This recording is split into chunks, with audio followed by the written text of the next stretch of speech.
नमस्कार साथियों, आज की बात डॉक्टर आलोक यादव के साथ में आपका एक बार पुनः स्वागत है। साथियों, हमारा देश अभी भी कोरोना जैसी भयंकर महामारी से संघर्ष कर रहा है।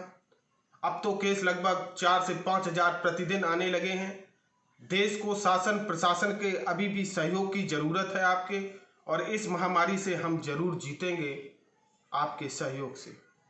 आज का मेरा विषय एक ऐसे चिंतन पर आधारित है जो आंकड़ों के आधार पर आपको ये बताएगा कि देश की दशा और दिशा और काम करने के सहज तरीके क्या होने चाहिए। अतः ये वीडियो को बड़ी गंभीरता से आप सुनिएगा और मेरे आंकड़ों पे जरा गौर करिएगा। विदेशी निवेशकों को भारत का बाजार हमेशा लुभाता रहा है। उसके पीछे एक बहुत बड़ा ये कारण था कि भारत में मध्यम वर्ग का दायरा और खरीदारी की क्षमता बहुत तेजी से बढ़ गई थी, और इस मध्यम वर्ग की बढ़ती क्षमता के कारण विदेशी निवेशकों ने भारत में आकर बहुत बड़ी धनराशि निवेश की। वर्ल्ड फ्रेश एक साइट है जिसके अनुसार 36 करोड़ लोग भारत में मध्य वर्ग में आते हैं, अर्थात जनसंख्या का 30% लोग मध्य वर्ग में उस साइट ने माना है। यानी कि 36 करोड़ लोग मध्य वर्ग में खरीदारी की जो क्षमता रखते हो, तो विदेशी निवेशकों के लिए उन्हें रिझाने के लिए ये बहुत बड़ा एक कारण थे जिसके कारण लोग यहाँ पर अपना निवेश किए। दूसरा, एक रिपोर्ट अभी नई आई है संयुक्त राष्ट्र के श्रम निकाय के अनुसार भारत में 40 करोड़ लोग इस कोरोना की भयंकर महामारी के कारण गरीबी में फंस सकते हैं। 40 करोड़ लोग गरीबी में फंस सकते हैं। भारत में जो अनौपचारिक अर्थव्यवस्था है उसमें लगभग 90% लोग काम करते हैं। अनौपचारिक अर्थव्यवस्था हम उसे कहते हैं जो सरकार के संस्थानों में पंजीकृत नहीं है, जैसे फेरी वाला हुआ। ये अनौपचारिक अर्थव्यवस्था में आते ऐसे लोग 40 करोड़ लोग गरीबी से नीचे आ सकते हैं, जिनकी खरीदारी की क्षमताएं और अपने संसाधन बहुत तेजी से घट सकते हैं। ये कोरोना बीमारी के बीच में एक बड़ी दर्दनाक और देश की घटती व्यवस्था के बीच में एक बड़ी सोच ये उत्पन्न हो सकती है। अब हम मूल रूप से ये देखें मध्य वर्ग के बाद कि भारत में निम्न वर्ग और निम्न वर्ग में गरीबी रेखा के नीचे, जिसे हम बीपीएल बिलो पॉवर्टी लाइन कहते हैं, यानी कि समझिएगा अभी मैं गरीबों पे बात नहीं कर रहा हूं, अभी सिर्फ बात कर रहा हूं गरीबी रेखा से नीचे कितने लोग हैं। भारत सरकार ने के जो आंकड़े हैं उसमें उन्होंने 2 आधार पर तय किया है कि गरीबी रेखा नीचे में किन्हें मानेंगे। एक तो कैलोरी 2400 और 2100 कैलोरी। दूसरा एक आय बनाई है उन्होंने ग्रामीणों में 32 रुपए प्रतिदिन कमाने वाला, और शहरों में 47 रुपए भी अगर जो व्यक्ति नहीं कमाता है उसे गरीबी रेखा से नीचे रखा है। अर्थात आप समझ सकते हैं कि 32 और 47 रुपए का आंकड़ा अगर हटा दिया जाए तो स्थिति और कितनी भयावह होगी। हालांकि इसी आंकड़े के अनुसार भारत में 22.5 से 29.5% आबादी का बीपीएल लोग हैं, बिलो पॉवर्टी लाइन के लोग हैं। ये 2 आंकड़े मैं क्यों बता रहा हूं, क्योंकि 2 समितियों के अलग अलग आंकड़े हैं। रंगराजन के अलग है और तेंदुलकर समिति के आंकड़े अलग हैं। यानी कि जब हम 32 और 47 के आधार पर सरकार के आंकड़ों पर विश्वास कर रहे हैं, तब यहां पर लगभग 29.5% लोग गरीबी रेखा के नीचे जीवन यापन कर रहे हैं। हालांकि एक दशक के बीच में अभी हम लोगों ने इन गरीबी रेखा के नीचे के लोगों को निकाला था और बहुत अच्छे आय वर्ग में ले आए थे, लेकिन इस कोरोना की भयंकर महामारी ने हमारे विकास के, हमारे राष्ट्र के विकास के पथ को पुनः रोक दिया है। और रोकना उतना खतरनाक नहीं है जितना इस कोरोना की भयंकर महामारी में पुनः मध्य वर्ग का एक बहुत बड़ा हिस्सा निम्न वर्ग में चला जाएगा, और निम्न वर्ग का बहुत बड़ा हिस्सा बिलो पॉवर्टी लाइन में चला जाएगा, गरीबी रेखा से नीचे चला जाएगा। हम उन्हें कहते हैं जो मूलभूत संसाधन, मूलभूत चीजें भी जो खरीद ना सकते हो, ऐसे में अगर वो सम्मिलित हो जाएगा तो देश के लिए अभी तक विकास के लिए जो संसाधन काम होते रहे हैं वो सब के सब बेकार से हो जाएंगे। आखिरकार यहां पे मेरे दो प्रश्न तैयार होते हैं।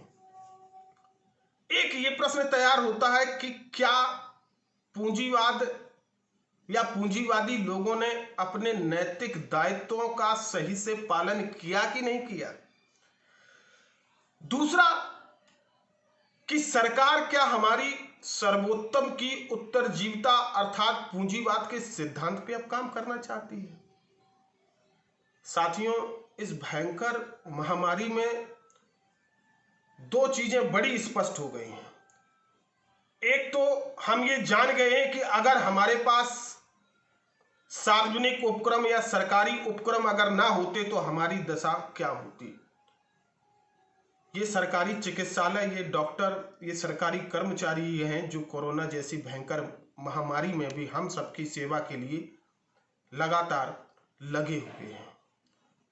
अर्थात मैं ये सोच रहा था कि इस बीमारी के बीच में आम जन का मूड ये बन जाएगा कि हम राजनेताओं पे ये दबाव बनाएंगे कि हम उनसे ये कहेंगे कि वो पूंजीवाद की तरफ ना जाकर समाजवादी व्यवस्था की ओर चलें।